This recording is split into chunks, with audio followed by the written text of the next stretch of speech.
10ஆம் அதிகாரம், செத்த ஈக்கள் தைலக்காரனுடைய பரிமள தைலத்தை நாரி கெட்டு போக பண்ணும். ஞானத்திலும் கணத்திலும் பேர் பெற்றவனை சொற்ப மதியம் அப்படியே செய்யும். என்ன அர்த்தம்? எவ்வளவுதான் ஞானமா இருந்தாலும் மூடத்தனமா ஒரு செயல் இருந்தாலும் அது என்ன ஆகும்னா, ஒரு சென்ட்ல வந்து கெட்டு போன மாதிரின்றாரு. செத்த ஈக்கள் அதை விழுந்துச்சுன்னா என்ன ஆகும்? அந்த சென்ட்ல பரிமள தைலத்தை செத்த ஈக்கள் விழுந்தா அதை நாரி கெட்டு போக பண்ணிடும். அப்படி போல நல்ல ஞானமா இருக்கும்போது மதியீனமா ஒரு காரியத்தை செஞ்சாலும் மொத்தமா கெட்டு போயிரும்ன்றார். 99 காரியம் ஞானமா செஞ்சிருக்கலாம், 100வது காரியம் ஃபூலிஷா செஞ்சா மொத்தம் ஸ்பாயில் ஆயிரும்ன்றார். ஞானியின் இருதயம் வலது கையிலும் மூடனின் இருதயமும் இடது கையிலும் இருக்கிறது. பேட் அண்ட் குட் சொல்றார், நல்லது கெட்டது சொல்றார். ஞானியின் இருதயம் வலது கையிலும் மதிக்கெட்டவன மூடனின் இருதயமே இடது கையிலும் இருக்கும்ன்ற.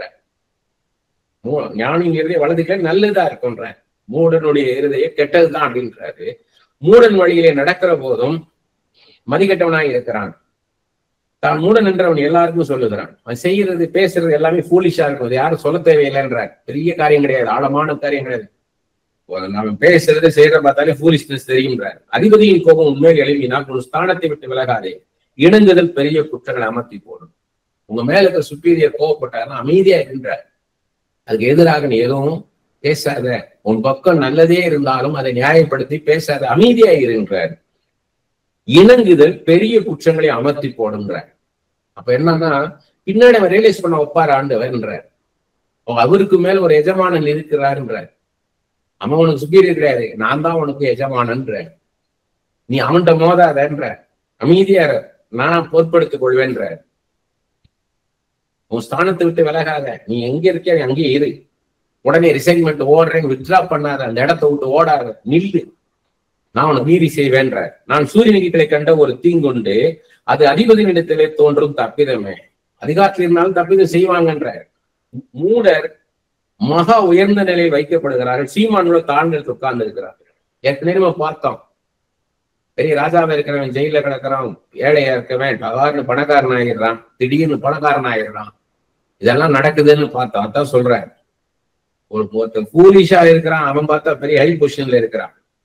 நல்லா வாழ்ந்தவன் என்ன பண்ணிடுறான், நல்ல பணக்காரனா இருக்கான், சொத்து சுகம் இருக்காம ஒண்ணுமில்லாம ஆகி போடுறான் திடீர்னு. வேலைக்காரன் குதிரைகள் மேல் ஏறி போகிறதையும் பாருங்க, வேலைக்காரன் குதிரைகள் மேல ஏறி போறான் ராஜா மாதிரி. பிரபுக்கள் வேலைக்காரர்கள் தரையிலே நடக்கிறதையும் கண்டேன். எல்லாம் அப்படி தலைகீழாக மாறுது வாழ்க்கை ஒவ்வொருத்தனுக்கும். படுகொலியை வெட்டுகிறவன் அதிலே விழுவான், அடைப்பை பிடுங்கிறவனை பாம்பு கடிக்கும். ஒருத்தன் தீங்கு செய்யறான், அதிலே மாட்டிக்குவான்.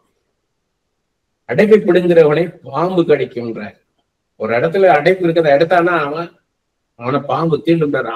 அவன் செய்யற தப்பு அவனையே பிடிக்கும் தின்றாரு. கல்லுகளை பேர்க்கிறவன் அவைகளால் காயப்படுவான், மரத்தை பிளக்கிறவன் அதனால் மோசப்படும். அவன் செய்யற வேலையினாலே அவனுக்கு கஷ்டமா இருக்குது. அப்ப என்ன அர்த்தம், சில பேர் சில காரியங்களை செய்யும் போது அவங்களுக்கு சக்சஸ்ஃபுல்லா இல்லாத, அவங்களுக்கு ஆப்போசிட்டா நடக்குதுன்றாரு.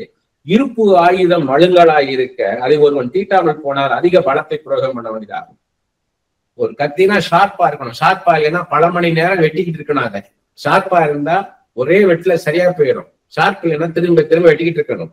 அதுக்கு நம்ம அதிகமாக நம்ம எனர்ஜி யூஸ் பண்ணணும். ஆகையால் ஒரு காரியத்தை செவ்வையாய் செய்வதற்கு ஞானமே பிரதானம். ஒரு நல்ல ஒரு செம்மையா ஒரு காரியத்தை செய்யணும்னா அதுக்கு you need wisdom. That is God given wisdom. தெய்வீக ஞானத்தினால ஒரு காரியத்தை செஞ்சீங்கன்னா சக்சஸ்ஃபுல்லா இருக்கும்ன்ற. தடை கட்டப்படாத பாம்பு கடிக்குமே, அலப்பு வாயினும் அதுக்கு ஒப்பானவன். ஒரு பாம்பை வந்து அதை வந்து என்ன சொல்றது, அதை அடைச்சு வைக்கலைன்னா அது வந்து கடிக்கும். அலப்பு வாயனும் அதுக்கு ஒப்பான. அது மாதிரிதான் ஒருத்தன் இதுக்கு எதையோ யாரையும் பேசிக்கிட்டே இருக்கிறான்னா அவனும் அப்படித்தான்றார். நமக்கு அவன் டேஞ்சர்ன்றார். ஞானியினுடைய வாய்மொழிகள் தயவுள்ளவர்கள், மூடனுடைய உதவிகளோ அவனையே விழுங்கும். நம்ம வார்த்தை வந்து தயவுள்ளதா இருக்கணும், கரிசனை உள்ளதா இருக்கணும். மற்றவங்களை வந்து ஹட் பண்ற மாதிரி, ஊண்டு பண்ற மாதிரி, காயப்படுத்துற மாதிரி நம்ம பேசக்கூடாது என்றார். மூடனுடைய உதவி அவனையே விழுங்குன்றார், அவனே மாட்டிக்குவான்றார். அவன் வாய்மொழியின் துவக்கம் அதிகனமும் அவன் வாக்கின் மொழி கொடிய பைத்தியமாம். அவன் பைத்தியக்காரனை போல பேசிக்கிட்டு இருப்பான் மூடன்ற. மூடன் மிகுதியாய் பேசுகிறான், நடக்க போறது இன்னது என்று மனுஷன் அறியான், தனக்கு பிற்பாடு சம்பவிக்க போய் அவனுக்கு அறிவிப்போன் யார்? என்ன நடக்க போட அடுத்து கான்சிக்வன்ஸ் நினைக்காம பேசிட்டு இருப்பான் ஃபூலிஷ். நீ அப்படி இருக்காதேன்றார். அதுதான் சொல்றார், நீ வயசா இரு, நீ பேசும்போது இது நிமித்தம் என்ன நடக்கும் பின்விளைவுன்றத யோசித்து பேசுன்றாரு. இப்படி பேசுனா அது கோபம் உண்டாகும், சண்டையை எழுப்பும்னா அதை பேசாத. கடைசியில் நீ தான் வருத்தப்பட போற, உன் சமாதானத்தை இழந்து போக போற, அமைதியா இருந்துருன்றார். ஊருக்கு போகும் வழியை மூடன் அறியாதனால் அவன் தொல்லை ஒவ்வொருவரும் இழைக்க பண்ணும். ஒரு மூடன் வரானுங்க கூட அவனுக்கு ஏங்க நம்ம எங்க போறோம் அப்படின்னு கேட்டே இருப்பான். நீங்க என்னதான் டெல்லிக்கு போறோம்னு சொன்னாலும் திரும்ப திரும்ப எல்லாத்தையும் போய் கேட்பான், எங்கெங்க போய்கிட்டு இருக்கு, இந்த ட்ரெயின் எங்கெங்க போகுது, இந்த பஸ் எங்கெங்க போகுதுன்னே கேட்டுக்கிட்டு இருப்பான். அப்படி போல நீ இருக்காதுன்றதான் சொல்றாரு. ராஜா சிறு பிள்ளையுமாய் பிரபுக்கள் அதிகாரமே உருவமாய் இருக்கப்பட்ட தேசம் உனக்கு ஐயோ. நமக்கு மேல இருக்கிற அதிகாரி ராஜான்னு என்ன அர்த்தம்? அதிகாரத்துல உள்ளவங்க சிறு பிள்ளையா இருக்கக்கூடாதுன்றான். அனுபவம் இல்லாதவனா இருக்கக்கூடாது, அனுபவம் உள்ளவனா இருக்கணும். பிரபுக்கள் அதிகாலமே ஒன்றுலமா இருக்கப்பட்ட தேசம் எனக்கு ஐயோ. காலையில எந்திரிச்சோடனே சாப்பிட்றவனா இருக்கக்கூடாது, சாப்பாட்டு பிரியனா இருக்கக்கூடாதுன்றாரு. உங்களை நம்மள ஆளுகிற அதிகாரி. அப்ப நமக்கும் அதுதான், நீங்க அதிகாரத்துல இருக்கும்னு நினைச்சீங்கன்னா இப்படிலாம் இருக்காதீங்கன்றாரு. மெச்சூரிட்டி வேணும் உங்களுக்கு அப்படின்றாரு. ராஜா குலமகனுமாய் பிரபுக்கள் வெறிக்க உண்ணாமல் பலன் கொள்ள ஏற்ற வேளையில் உண்கிறவர்களுமாய் இருக்கப்பட்ட தேசமே நீ பாக்கிய உள்ளது. சாப்பாட்டு நேரத்துல சாப்பிடணும்ன்றாரு. போஜன பிரியனா இருக்கக்கூடாது, எப்ப பார்த்தாலும் போஜனத்திலே பிரியமா இருந்து கொடுக்க கூடாது என்றாரு. ஒரு லீடர் எப்படி இருக்கணும்ன்றதுக்கு சொல்றாரு.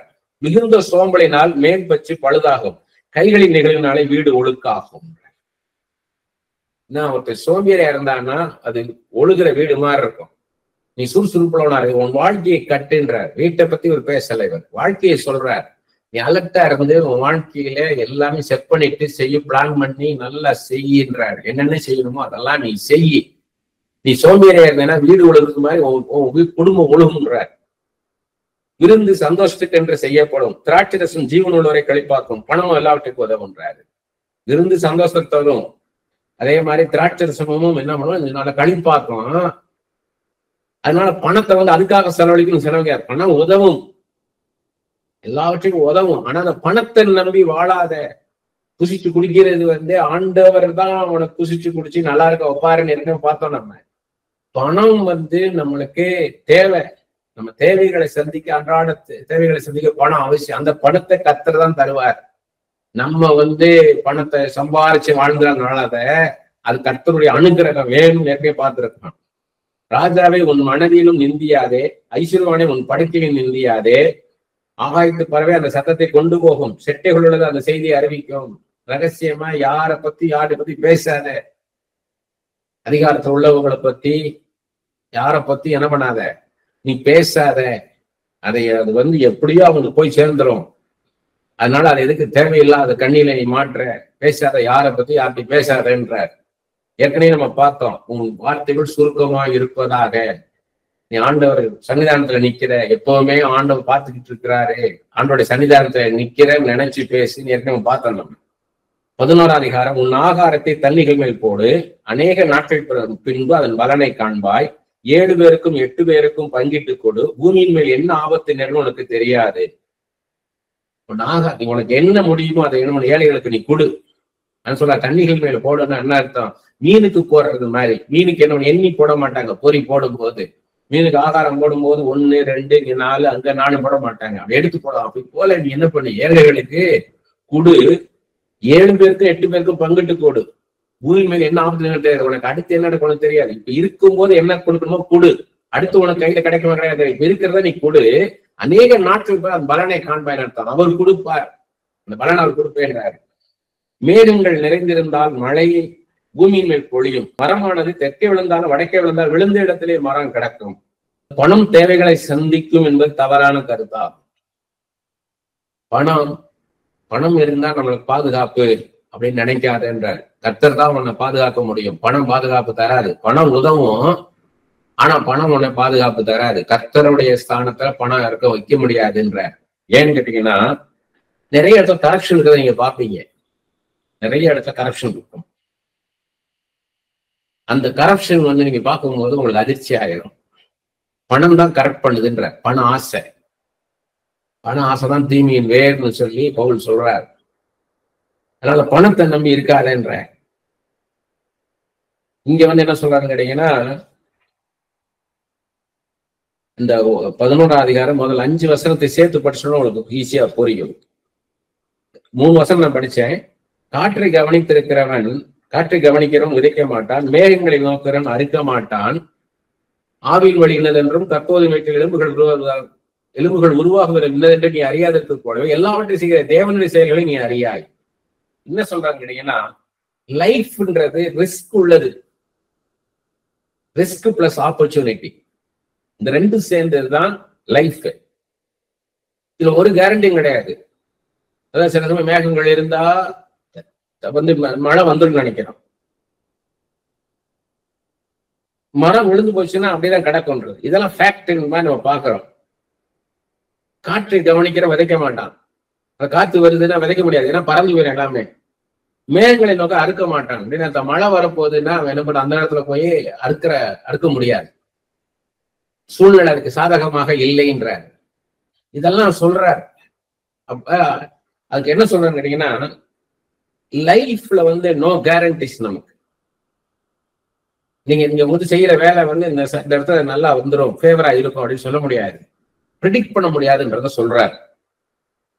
ஆனா நம்ம பிற்பாடா இருக்கணும். அதான் சொல்றாரு.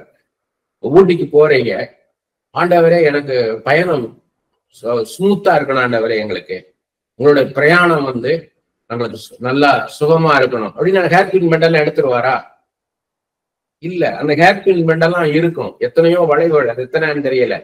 அந்த இடத்துல போய் அப்படி திருப்பி அதை மேல ஏத்துறதுக்கு அவ்வளவு நேரம் எடுக்கும். வெஹிக்கிள்ஸ் நிறைய வந்துருச்சுன்னா, ஹெவி வெஹிக்கிள்ஸ் வந்துருச்சுன்னா பயமா இருக்கும் நமக்கு. பிரேக் ஃபெயிலியர் ஆச்சுன்னா, ஒரு வண்டிக்கு பிரேக் ஃபெயிலியர் ஆனா என்ன ஆகும்னு யோசனையா இருக்கும். அப்ப அந்த இடத்துல லைஃப், ஆண்டவரே இந்த ரோடெல்லாம் ஸ்ட்ரெயிட் ஆக்கிருங்க ஆண்டவரே அப்படின்னு ஜெபம் பண்ண முடியாது. அங்க பெண்ட் இருக்கத்தான் செய்யும், அத்தனை பெண்டும் அதுல உங்களை சேஃபா கொண்டு வருவார். அதான் சொல்றாரு.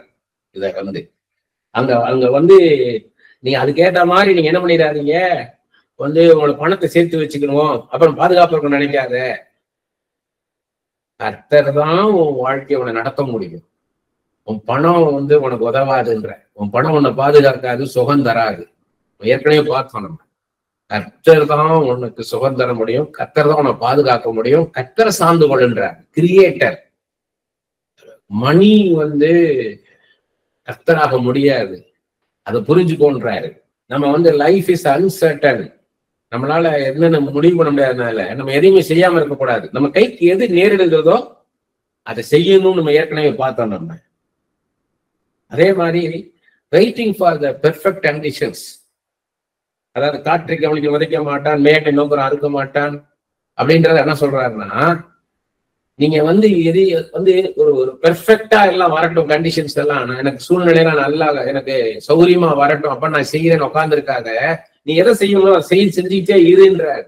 இதுதான் இது சொல்றது கொஞ்சம் இதை கரெக்டா அண்டர்ஸ்டாண்ட் பண்ணிட்டீங்கன்னா போதும். இப்ப என்ன முடியுதோ அதை செய்யணும்ன்ற. இப்ப நான் எனக்கு அடுத்து படிக்கணும்னு நினைக்கிறேன்னா நான் படிக்கணும், அடுத்து வேலைக்கு போகணும்னா நான் வேலைக்கு போகணும், நான் எதை செய்யணுமோ அதை செய்யணும். அதுக்கு நான் சும்மா இருக்கக்கூடாதுன்றார். சும்மா இருந்தேன்னா நான் ஒண்ணுமே பண்ண முடியாதுன்றார். நீங்க ஒரு பெர்ஃபெக்ட் சர்ச்சை நீங்க கண்டுபிடிக்க முடியாது. நல்ல ஒரு சபை வரட்டும் அப்ப நான் போறேன்னீங்கன்னா அது வராதுன்றார். அதுல சில குறைகள் இருக்கும். பெர்ஃபெக்ட் மினிஸ்ட்ரி வரட்டும், ஒரு பரிபூர்ணமான பூர்ணமான ஒரு ஊழியம் வரட்டும், அதுக்கப்புறம் அதை நான் ஜாயின் பண்ணிக்கிறேன், அதுக்கப்புறம் அதை நான் செய்யறேன் நினைக்காத. இப்ப என்ன முடியுதோ அதை செய்கின்றாரு. பெர்ஃபெக்ஷன்ன்றது வராதுன்றார். எல்லாத்துலயுமே ஒரு இம்பெர்ஃபெக்ஷன் இருந்துகிட்டு தான் இருக்கும்ன்றார், குறைவுகள் இருக்கத்தான் செய்யும்ன்றார். இதுதான் ஃபேக்ட். அதான் சொல்றாரு. நம்ம என்ன பண்ணோம்னா நம்மளை டெவலப் பண்ணிக்கிடணும்ன்றார். இதெல்லாம் சுத்தி இருக்கிற கண்டிஷன்ஸை பார்க்காத, நீ ஒன்ன வளர்த்துக்கொள்ளுன்றார். உன்னை வளர்த்துக்கொள், உலகத்தை உள்ளத்துல வைத்திருக்கிறார்ன்றதான். 5-6 வசனங்கள்லாம் பார்த்தோம். 7-8 வசனம் 11ஆம் அதிகாரத்துல, வெளிச்சம் இன்பமும் சூரியனை காண்பது கண்களுக்கு பிரியமாமே. மனுஷன் அநேக வருஷம் ஜீவித்து அவைகள் எல்லாம் மகிழ்ச்சியா இருந்தாலும் அவன் இருளின் நாட்களை நினைக்க வேண்டும், அவைகள் அநேகமாயிருக்கும், சம்பவிப்பதெல்லாம் மாயே. வெளிச்சமா இருக்கிறது நல்லதுதான், இருட்டு நம்மளுக்கு ஒண்ணும் பண்ண முடியாது, இருளான காலத்துல ஒண்ணும் பார்க்க முடியாதுன்றதுதான். கஷ்டம் நஷ்டம் நல்லது கெட்டது எல்லாமே இருக்கும்ன்றதான் திரும்பவும் சொல்றாரு. அது எல்லாமே கழித்து போகின்றாரு, கடந்து போகின்றாரு, இதெல்லாம் நீடிக்காதுன்றாரு. கஷ்டம் வந்தா உடனே சோர்ந்து போயிடாத, சந்தோஷம்னா உடனே இப்ப சந்தோஷம் ஆயிராதன்றாரு. நம்ம ஏற்கனவே 1ஆம் அதிகாரத்துல பார்த்தோம், நீங்க அதை போய் பார்த்தீங்கன்னா தெரியும். எதுவுமே நீடிக்காது, கடந்து போயிடும். 3ஆம் அதிகாரத்துல அதை பார்த்தோம். எல்லாத்துக்கும் ஒரு காலம் தான், இது கடந்து போயிடும். அந்த மென்டாலிட்டி இதெல்லாம் கடந்து போயிடும் என்ன அர்த்தம்? இதெல்லாம் கடக்க பண்ணுவார் ஆண்டவர். இதெல்லாம் ஒரு காலகட்டம் தான். நீங்க துக்கமா இருக்கீங்களா, அது ஒரு காலகட்டம் தான். நீங்க சந்தோஷமா இருந்தீங்கன்னா அப்படியே நிரந்தரமா இருந்துட முடியாது. இது தாண்டி நீங்க போவீங்க, அதுக்கு நீங்க தயாரா இருக்கணும், நீங்க ப்ரிப்பேர்டா இருக்கணும். அதான் சொல்றாரு. வாலிபனே, உன் இளமையிலே சந்தோஷப்படு, உன் வாலிப நாட்டில் உன் இறுதி உன்னை பூரிப்பாக்கட்டும், உன் நெஞ்சின் வழிகளிலும் உன் கண்ணின் காட்சியில் நட. ஆனாலும் எல்லாவற்றை நிமித்தமும் தேவன் உன்னை நியாயத்திலே கொண்டு வந்து நிறுத்துவார் என்று அறி. என்ன அர்த்தம்னா, வாலிப காலத்துல என்னெல்லாம் நீ செய்ய நினைக்கிற எல்லாம் செய்ய, சந்தோஷமா இரு. ஆனா நியாயத்துக்கு ஒண்ணு உண்டு, கர்த்தர் நியாயம் தீர்ப்பார்ன்ற அந்த எண்ணத்தோட வாழு, கர்த்தருக்கு பயப்படுற பயத்தோட வாழுன்றாரு. நீ உன் இருதயத்திலிருந்து சஞ்சலத்தையும் உன் மாம்சத்திலிருந்து தீங்கியும் நீக்கி போடு, இளவயது மாயும் வாலிபமும் மாயேன்றாரு. இப்ப கஷ்டப்பட்டுட்டு இருக்காத, ஐயோ நான் என்ன செய்வேன் ஏது செய்வேன் எல்லாம் கஷ்டப்படாத. கர்த்தர் உனக்குன்னு ஒரு வாழ்க்கையை தருவார், உனக்கு ஒரு வேலையை தருவார், உன்னை வாழ வைப்பார். அந்த நிச்சயத்தோட இருன்றார். 12ஆம் அதிகாரம் 1ஆம் வசனத்தான் சொல்றாரு, உன் வாலிப பிராயத்துல உன் சிருஷ்டிகர் நினை. நீ ஆண்டவர் ஒருத்தர் இருக்காரு நினை. நீயே ஐயோ எனக்கு இது அப்படி அவங்கள மாதிரி படிக்கலையே, இவங்கள மாதிரி எனக்கு வசதி இல்லையே, அவங்கள மாதிரி எனக்கு சூழ்நிலை இல்லையே அப்படின்னு நினைக்காத. கர்த்தர் இருக்கிறார், அதை பாருன்றாரு. தீங்கு நாட்கள் வராதுக்கு முன்னும் எனக்கு பிரியமானவர்கள் அல்ல என்று நீ சொல்லும் வருஷங்கள் சேராது முன்னு, நீ கஷ்டத்துக்குள்ள போறதுக்கு முன்னாடி, வயசாகும் போது சில காரியங்களை நீ செய்ய முடியாது, அதுக்கு முன்னாடி இதெல்லாம் நினைச்சுப்பாரு. இந்த வாலிப பிராயத்துல என்னெல்லாம் செய்ய முடியுமோ, நீ திடகாத்திரமா இருக்கும்போது என்னெல்லாம் செய்யணுமோ அதெல்லாம் செய்யின்றாரு. சூரியனும் வெளிச்சமும் சந்திரனும் நட்சத்திரங்களும் அந்தகாரப்படாதற்கு முன்னும். பின்னாடி என்ன ஆகும்னா, சில காரியங்கள் நம்ம செய்யணும்னு நினைப்ப செய்ய முடியாது, வெயில்ல போக முடியாது, வயசாயிடுச்சுன்னா ரொம்ப தூரம் நடக்க முடியாது, பலன் இருக்காது. அதெல்லாம் சொல்ல வராரு பின்னாடி, அப்படியே சொல்லிட்டு வராரு பாருங்க.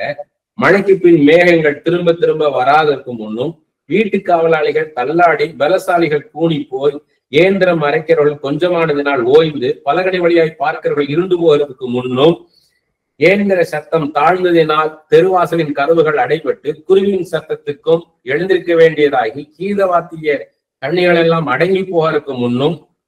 அப்படின்னா என்ன சொல்றாருன்னா, ஏஜ் ஆன பிறகு என்னெல்லாம் நடக்கும்ன்றார். இது நீங்க பர்சிலாவை பத்தி படிச்சீங்கன்னா உங்களுக்கு இது ஈஸியா புரியும். பர்சிலா தாவீது கஷ்டப்படுற நேரத்துல காப்பாத்துறாரு, சாப்பாடெல்லாம் கொடுத்து நல்லா கவனிச்சுக்கிறாரு. திரும்ப ராஜாவாக போறாரு அரண்மனைக்கு. அப்ப பர்சிலாவை கூட வான்னு கூப்பிடும் போது, எனக்கு வயசாயிருச்சு, இப்ப காதெல்லாம் சரியா கேட்கல, என்ன மியூசிக் வாசிக்கிறாங்கன்னு கேட்கல, நாக்கெல்லாம் ருசி போயிடுச்சு, என்ன சாப்பிட்றதெல்லாம் இல்லை, இருக்கிற லைஃப்ல நான் இப்படி இருந்துட்டு போறேன்றாரு. அதுதான் சொல்றாரு இங்க, உனக்கு வயசான பிறகு சில காரியங்கள் இயலாமைன்னு ஒண்ணு வரும்ன்றாரு. அப்ப அதான் சொல்லிட்டு வர்றாரு. இதான் டீட்டெயிலா அப்படி எக்ஸ்பெரிமெண்டே வர்றாரு அவர். மேட்டுக்காக அச்சம் உண்டாகி வழியிலே பயங்கள் தோன்றி, வார்மி மரம் பூ பூத்து வெட்டுக்கிளியும் பாரமமாகி, பசி தீபனமும் அற்று போவதற்கு முன்னும், மனுஷன் நித்திய வீட்டுக்கு போகிறதுனாலே துக்கம் கொண்டாடுகள் வீதியிலே தெரியாதற்கு முன்னும், வெள்ளி கயிறு கட்டு விட்டு பொற்கிண்ணி நசுங்கி ஊற்றின் அருகே சால் உடைந்து துருவண்டியில் உருளை நொறுங்கி, இதெல்லாம் ஏஜ் பீப்புள் நடக்கக்கூடிய காரியத்தை சொல்றார். வயசுன்னு ஒண்ணு இருக்குது, வயசாக உன் பலன் குறுகும், உன் கண்களுடைய பார்வை குறையும், உன் காது கேட்கறது மந்தமாகும், உன் நாட்டுல ருசி தெரியாது அப்படின்றத அப்படி ஊமைகளா சொல்லிட்டு வர்றாரு. இவ்விதமாய் மண்ணானது தான் முன்னிருந்த பூமிக்கு திரும்பி ஆவி தன்னை தந்த தேவனிடத்துக்கு மறுபடியும் போவதற்கு முன்னும் அவரை உன் வாலிப பிராயத்துல நினை. இதெல்லாம் நடக்கும் போது வாலிபத்துல எல்லாம் நினைன்றாரு. வயசானா இப்படி எல்லாம் இருக்கும், இப்படி எல்லாம் இதெல்லாம் மிஸ் ஆயிரும், உனக்கு பலன் இருக்காது, கண்ணு மங்கி போகும், காது மந்தமாகும், பேச்சு குளரும், பல்லு உதிர்ந்து போகும், இதெல்லாம் தான் சொல்றாரு. அதனால இப்ப நீ நல்லா இருக்கும் போது எதை செய்யணுமோ அதை செய்யி, சிருஷ்டிகரை நினை. உன் சிருஷ்டிகரோட தரிசனத்தோட உன்னை உண்டாக்கி இருக்கிறார், அந்த தரிசனத்தை நிறைவேற்று அப்படின்றாரு. அப்ப என்ன அர்த்தம்? அவருக்கு என்ன தாகம்? ஆண்டவரே பவுல் கேட்ட மாதிரி என்ன செய்ய சித்தமா இருக்கிறேன் ஆண்டவருக்கு மத்தவங்களுக்கு சொல்றதுதான் அவருக்கு, அவருடைய அன்பு மத்தவங்க வெளிப்படுத்துறது தான். உங்களுக்கு அந்த வாரம் இருந்துகிட்டே இருக்கணும். இன்னைக்கு ஆண்டவருக்கு யாருக்காவது ஒருத்தர் சொல்றானா, என் வாழ்க்கை பேசிதா, இன்னைக்கு நான் என்ன பண்ணிருக்கிறேன், யாருக்காவது ஒருத்தருக்காவது என் வாழ்க்கை பேசுதா அப்படின்னு நம்ம யோசித்து பார்க்கணும். மாயை மாயை எல்லாம் மாயை என்று பிரசங்கி சொல்லுகிறான். மேலும் பிரசங்கி ஞானவானா இருந்தபடியால் அவன் ஜனத்துக்கு அறிவை போதித்து கவனமாய் கேட்டு ஆராய்ந்து அநேக நீதிமொழிகளை சேர்த்து எழுதினான். He tasted, tested, experienced and taught அப்படின்னு இருக்குது. சாலமோன் அனுபவித்து பார்த்து அதை சோதித்து பார்த்து அதுக்கு அப்புறம் தான் என்ன பண்றாரு, நமக்கு சொல்றாரு. அதான் சொல்றாரு, இதமான வார்த்தைகளை கண்டுபிடிக்க பிரசங்கி வகை தேடினான். எழுதின வார்த்தைகள் செவியும் சத்தியம் நல்லா சொல்லணும்னு நினைச்சேன், இதமான வார்த்தைகளை பேசணும் அப்படின்னு நான் அதெல்லாம் வகை தேடினேன். எழுதின வாக்கியங்கள் செவியும் சத்தியமா, எழுதினதெல்லாம் செம்மையானது நீதியானதுன்றாரு, சத்தியம் உள்ளதுன்றாரு. ஞானிகளின் வாக்கியங்கள் தாற்றுக்கொள்கள் போலவும் சங்க தலைவர்களால் அறையப்பட்ட ஆணைகள் போலவும் இருக்கிறது. அவைகள் ஒரே மேய்ப்பில் அழைக்கப்பட்டது. நான் சொல்றது கொஞ்சம் கடினமா தான் இருக்கும், ஏன்னா இது பாவக்கா, இது கசக்கும். இந்த வாழ்க்கையில கசப்பு உண்டாகும், இனிப்பும் இருக்கும் கசப்பும் இருக்கும், வாழ்வும் இருக்கும் தாழ்வும் இருக்கும். சொல்றது நம்ம கஷ்டமா இருக்கும்.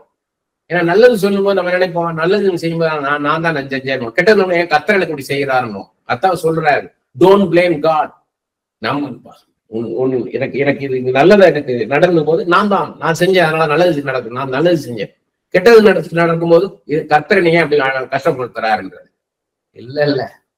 கர்த்தர் நன்மையானதா செய்வார். அவர் தீமையை பார்க்க மாட்டார், சுத்த கண்ணன். தீங்குக்கு மனஸ்தாபப்படுகிற தேவன், நன்மைதான் செய்வார் அவர். அது சொல்றாரு, நல்லதை சொல்லும் போது ஞானமா சொல்லும் போது கஷ்டம்தான் இருக்கும் அப்படின்றாரு. என் மகனை இவர்களினாலே புத்தி அடைவார்கள். அநேகம் புஸ்தகங்களை உண்டு பண்ணுக்கு முடிவில்லை, அதிக படிப்புகளுக்கு. இந்த உலகத்தின் படிப்பை சொல்றார்.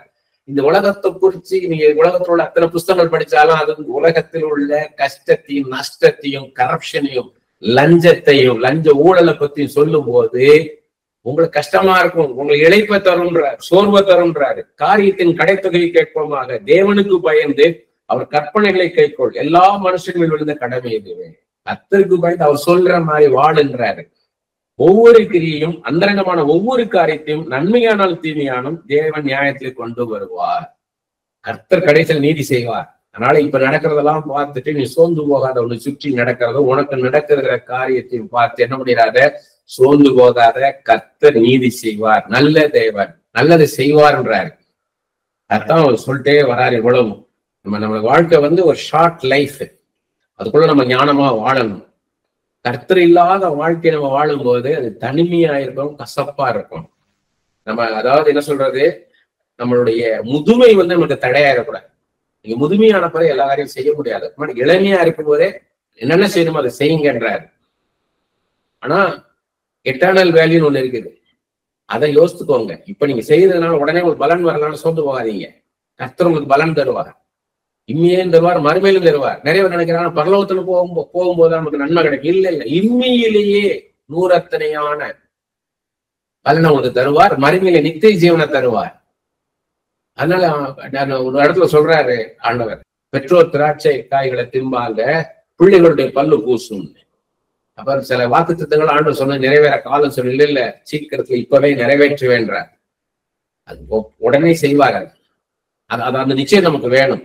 கர்த்தர் இல்லாத வாழ்க்கை வெறுமையான வாழ்க்கை.